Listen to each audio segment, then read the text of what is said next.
हाँ जी साहब, welcome to bike car helpline. कैसे हैं आप लोग? देखिए, आज का जो सेशन है इसमें बात कर रहे हैं कि भाई जिस हिसाब से पैसेंजर कार सेक्टर में डेवलपमेंट इनोवेशंस हो रही हैं, उस हिसाब से क्या इलेक्ट्रिक कार लेना 2023 में 24 में समझदारी होगी या towards the older stream of cars, petrol, diesel, CNG, hybrid जो इंटरनल कंबशन इंजन वाली कार्स है उसकी तरफ ही जाना चाहिए। देखिए, इस वीडियो में बड़े संक्षेप में मैं आपको कुछ पॉइंट शेयर करने वाला हूं जिससे आप अपने डिसीजन को, सही डिसीजन को आप उस हिसाब से ले सकें। पहली चीज जान लीजिए कि यस, ईवी कार से कोई धुआं नहीं निकलता है, लेकिन उनको गो ग्रीन कहना वो थोड़ा गलत होगा। हालांकि आप अपने दिल में खुशी दे सकते हैं कि yes, your car is at least not creating any kind of pollution चलते हुए, वो एक बात है।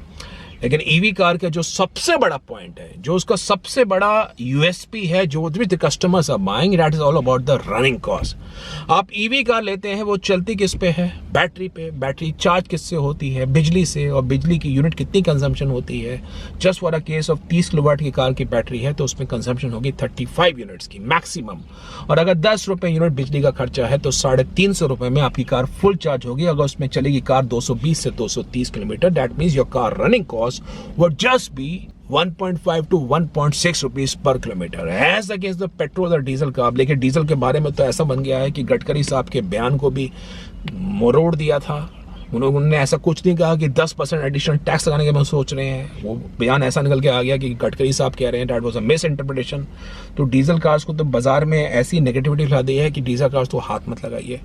लेकिन पेट्रोल कार्स के अंदर बात यह है कि पेट्रोल कार्स की जो रनिंग कॉस्ट आती है, बिकॉज पेट्रोल फ्यूल की जो कॉस्ट है वो है 95 से 110 रुपए प्रति litre. It's almost goes to cost you 7 to 8 rupees per kilometre if you buying a petrol car. यानी आप अगर ईवी का लेते हैं तो आप करते करते 6 से 7 रुपए प्रति किलोमीटर सेव कर सकते हैं फॉर ड्राइविंग, और कार से कोई धुआं नहीं निकलेगा। तो ईवी की सबसे बड़ी यूएसपी यही है, कार की जो रनिंग कॉस्ट है वो करते करते 85% आपको कम मिलेगी as against a petrol car. लेकिन बॉस कहते हैं ना, नो पेन विदाउट गेन। तो आप अगर ईवी कार लेना चाह रहे हैं, क्योंकि कार की जो बैटरी है वो बिजली पर चार्ज होती है, उसकी लिमिटेड क्षमता होगी। वो कार चलेगी 200-300 जितनी भी कार की बैटरी की क्षमता है, उस हिसाब से जान लीजिए that would be having a limited range. तो आपको उसके बाद बैटरी चार्ज करनी होगी, और वो बैटरी चार्ज करने का जो समय है, जो प्रक्रिया है, वो लग जाता है 10 से 12 घंटे में। अब कोई डीलर शोरूम बोले सर 1 घंटा लगता है, तो वो जान लीजिए वो 1 घंटा लगता है 50 किलोवाट के चार्जर पे, जो केवल कमर्शियल ऑप्शन में उपलब्ध है, और उसकी आपको खर्चा भी देना पड़ेगा, और वो हर जगह भी अवेलेबल नहीं है। दूसरी बात, ईवी कार्स में क्या होता है बॉस, एक मजा आता है at least in the initial speed. होता क्या है इन कार्स के अंदर, जब आप पंजा दबाते हैं, एक्सेलरेट करते हैं, सारा टॉर्क आपको फर्स्ट स्पीड से मिल जाता है, and you would find that car is moving like a rocket at least in the initial speed. कोई लैग नहीं है, कोई इसमें टर्बो चार्जर नहीं होता, कुछ नहीं होता, पूरा टॉर्क आपको फर्स्ट स्पीड से मिलता है। तो सिटी कंडीशन में आपको कार बहुत बढ़िया लगेगी ईवी कार चलाने के हिसाब से, एज अगेंस्ट यानी पेट्रोल डीजल। अगर उसमें टर्बो चार्जर थोड़ा टर्बो लगा महसूस होगा तो वो आपको थोड़ा सा सिटी कंडीशन में आप कहेंगे कि भैया इंजन की हल्की सी नॉइज भी है, वाइब्रेशन भी है। ईवी कार सुपर साइलेंट है, चला रहे हैं प्यार से, और जहां पिकअप दिया भागना शुरू किया, वो ईवी की बढ़िया बात है।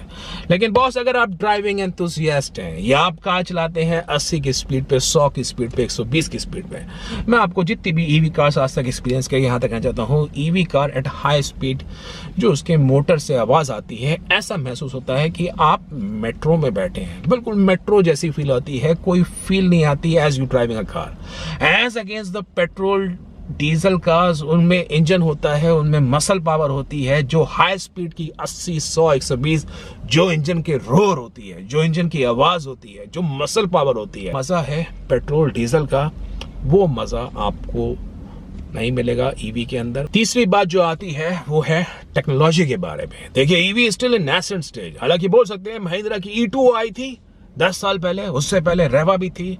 अरे सर, थी तो थी, उनका क्या हुआ? ईवी जो कॉन्सेप्ट है भारतीय मार्केट में जुम्मा 3 साल तो हुए हैं, और बामुश्किल बड़ी हैंडफुल ऑफ कार्स है बाजार में। आप नंबर की बात करिए, आपके फिंगर्स पे काउंट हो जाएंगी। मास मार्केट में you just have Tiago EV, Tigor EV, Nexon EV, Mahindra की तरफ से XUV 400, और MG की ZS EV, MG की कॉमेट EV, सिट्रो की C3 EV, यही कार्स है। हालांकि लग्जरी सेगमेंट में किया की EV6 कह सकते हैं, आप Hyundai Ioniq कह सकते हैं, मर्सिडीज़ की है, वो सब कार्स है। लेकिन जान लीजिए जो टेक्नोलॉजी है ईवी के अंदर, this is going to get considerable changes in the near future. इसके जो कूलिंग सिस्टम है, इसका जो बैटरी का वेट है, जो इसका चार्जिंग टाइम है, जो इसकी रेंज है, इन सब में बहुत ज़्यादा ऑप्टिमाइजेशन होगा निकट भविष्य में। टाटा मोटर्स और जेन 2 आर्किटेक्चर पे ही कार लेके आ रही है 2025 में। ऐसी उम्मीद कर रहे हैं जो मास मार्केट में भी हैंडफुल ऑफ 5-6 गाड़ियां हैं, ये अगले 3 से 4 साल के अंदर 50 से 60 गाड़ियां हो जाएंगी जो आपको हर एक कार कंपनी के रेंज में अवेलेबल होगी in the next 3 to 4 years in the EV segment in the Indian passenger का मार्केट। और ये जान लीजिए कंपटीशन होता है, टेक्नोलॉजी में चेंजेस होते हैं, तो boss consumers are the biggest beneficiary. जो ईवी में डेवलपमेंट्स होंगे, जो उसमें टेक्नोलॉजी का चेंजेस होंगे, वो इतने मास स्केल पे होंगे, वो आपको वर्तमान ईवी कार्स में आउटडेटेड लगने शुरू हो जाएंगे निकट भविष्य के अंदर। देखिए ईवी कार का जो मेजर कॉम्पोनेंट है बॉस, वो है कार की बैटरी। और ये बैटरी की कार कंपनी से ऑफर कर रही है warranty to tune of 8 lakh 1.6 lakh kilometres. Car में जिनसे मेरा इंटरेक्शन होता था पहले ईवी के लिए, वो कहते थे कि ये कार की जो चार्जिंग साइकिल है बैटरी, कम से कम 1000 चार्जिंग साइकिल तक बैटरी चल जाएगी। और कार की अगर बैटरी की रेंज है 220 किलोमीटर के आसपास, तो that means the car battery can run up to 2.2 lakh kilometres. तो कहते थे बड़ी लंबी लाइफ है। लेकिन बॉस ये सेल्फ प्रोक्लेम्ड क्लेम है या क्या है, ये तो भविष्य में पता लगेगा, बिकॉज कुछ एक कस्टमर्स ने कार की बैटरी रिप्लेस कराई और आप विश्वास मानिए जो उनको खर्चा आया, वो खर्चा आया 5 से 6 लाख रुपए के आसपास। कल किसी कारणवश अगर प्लेसमेंट हुई आफ्टर 8th ईयर, तो आप जान लीजिए कि एक सिग्निफिकेंट खर्चा आपके माथे पे आ सकता है। प्लस कुछ और बातें जो आपको थोड़ा सा फैक्टर नहीं होगी if in case you plan to buy EV car. देखिए कुछ एक कंपनीज कार इंश्योरेंस के अंदर भले ही वो 0 डेप इंश्योरेंस ऑफर कर रही हैं, वो ईवी की बैटरी को 100% कवरेज नहीं करती हैं। तो आप अगर कोई ईवी कार लेना चाह रहे हैं, इंश्योरेंस कंपनी में चेक कीजिए, बिकॉज जितनी भी मैंने इंश्योरेंस कंपनी से मोस्ट ऑफ चेक करा, वो ईवी की बैटरी को डिस्पाइट ऑफ 0 डेप इंश्योरेंस उसको फुल कवर ऑफर नहीं कर रहे हैं। दूसरी बात, insurance premium are relatively higher in case of buying a EV car, वो भी आपको अपडेट होना चाहिए। तीसरी बात, अपफ्रंट कॉस्ट ही बिल्कुल, अब देखिए कार की रनिंग कॉस्ट बहुत कम है, लेकिन आप ईवी कार की कीमत पे एक पेट्रोल डीजल की अपर सेगमेंट की कार ले सकते हैं। Just for an example, Nexon EV max की कीमत में आपको हैरियर कुछ वेरिएंट्स, टाटा मोटर्स की सफारी कुछ वेरिएंट्स, महिंद्रा एक्सयूवी 700 आपको मिल सकती है, और एमजी ZS ईवी कीमत में आपको जीप कंपास आ सकती है, और आपको टाटा हैरियर का टॉप मॉडल्स, महिंद्रा की एक्सयूवी 700 का टॉप मॉडल्स। एक बड़ी कार को छोड़ के आप एक छोटी कार की तरफ जा रहे हैं, वो भी एक बात है।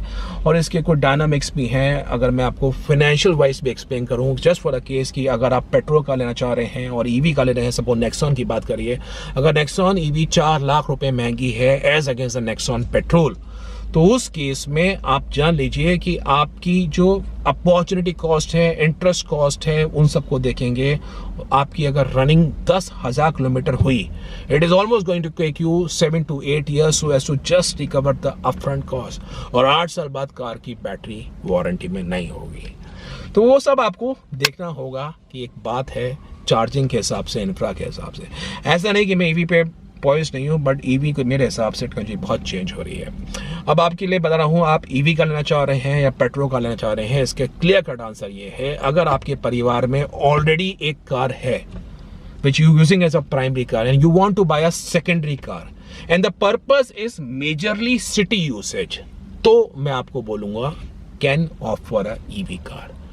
लेकिन अगर आपके मन में है प्राइमरी कार के रूप में, या आप ड्राइविंग एंथुसियास्ट हैं, या आपके मन में है कि मैं कार को ऑल राउंड पर्पस ले इस्तेमाल करूं, कुछ लोग करते हैं, ऐसा नहीं कि मैं बोल रहा हूं कुछ लोग नहीं करते, लेकिन अगर आप करते हैं तो थोड़ा सा आपको ध्यान रखने योग्य होगा, इंफ्रा के हिसाब से, चार्जिंग के हिसाब से, वो सब फैक्टर्स आपको थोड़ा सा मतलब आपको घुसना पड़ेगा। कोई भी आप ट्रिप प्लान कर रहे हैं कि यहाँ ले जाऊँ नहीं ले जाऊँ, एज अगेंस्ट पेट्रोल डीजल की कार में बैठें और चलना शुरू कर दिया। एक और क्यों छोटी सी बात है, देखिए कई बार क्या होता है, क्योंकि कार एक मैकेनिकल है, इसमें कभी भी कोई दिक्कत आ सकती है। पेट्रोल डीजल कार के तुमको मैकेनिक मिल जाएंगे, लेकिन ईवी कार को कोई नहीं जानता। कंपनी के भी बड़े स्पेसिफाइड बहुत कम मैकेनिक्स हैं who knows how to repair in the EV cars.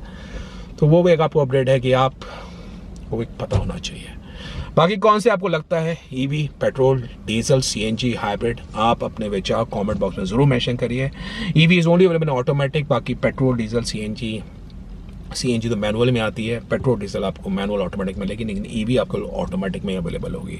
तो क्या आप ईवी कार के लिए जाना चाहते हैं, या आपको लगता है कि अब आप इस वीडियो के बाद राइट डिसीजन ले सकते हैं इन terms of buying a internal combustion engine car और ईवी कार, उसको कमेंट बॉक्स में जरूर बताइए। बाकी माय कार हेल्पलाइन वेबसाइट पे आप लोग आ सकते हैं, कोई कंफ्यूजन है न्यू कार यूज कार किसी भी मीडियम ऑफ कार्स के अंदर, आप माय कार हेल्पलाइन वेबसाइट के फोरम में आ सकते हैं, get an expert opinion so as to help you in terms of making a right choice. Thank you.